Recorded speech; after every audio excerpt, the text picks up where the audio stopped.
Finally BTech comes to an end. 4 ఏళ్ళు ఇక్కడ ఎలా ఉండాలా అనే రోజు నుంచి ఇంకో 4 డేస్లో వెళ్ళిపోతున్నామా అనే రోజుకి వచ్చేసాం. అబ్బా రేపు పొద్దున్న కాలేజ్ ఉందా అనే రోజు నుంచి ఇంకా రేపటి నుంచి కాలేజ్కి వెళ్ళక్కర్లేదా అనే రోజుకి వచ్చేసాం. మా కాలేజ్ గురించి చెప్పాలంటే కైట్ ఉమెన్స్లో ఏం ఎంజాయ్మెంట్ ఉంటుందిరా అనుకున్నాం స్టార్టింగ్లో. బట్ ప్రతి మూమెంట్ ప్రతి ప్లేస్ ఎంత ఎంజాయ్ చేసామో మాకు మాత్రమే తెలుసు. ఈవెన్ క్యాంటీన్ అయినా సరే.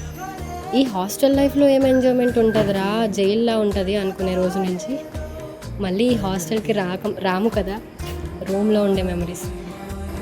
And this good byes holds lot of tears. Holidays తర్వాత ఏ టైంకి వద్దాం, ఎప్పుడు వద్దాం అనుకునే రోజు నుంచి ఇంకా ఈ కాలేజ్కే రాము కదా ఒకేసారి అనే రోజుకి వచ్చేసాం. అలాగే మా రూమ్లో మా రూమ్మేట్ వెళ్ళిపోతున్నారనమాట. సో మేమైతే సెండ్ ఆఫ్ ఇవ్వడానికి వచ్చేసాం. రిటర్న్ డేట్ రాసే దగ్గర నుంచి వెకేటింగ్ రాసే రోజుకి వచ్చేసాం. రియల్లీ చాలా హార్డ్ మూమెంట్ అనమాట మాకు. And finally batch 2025 signing off.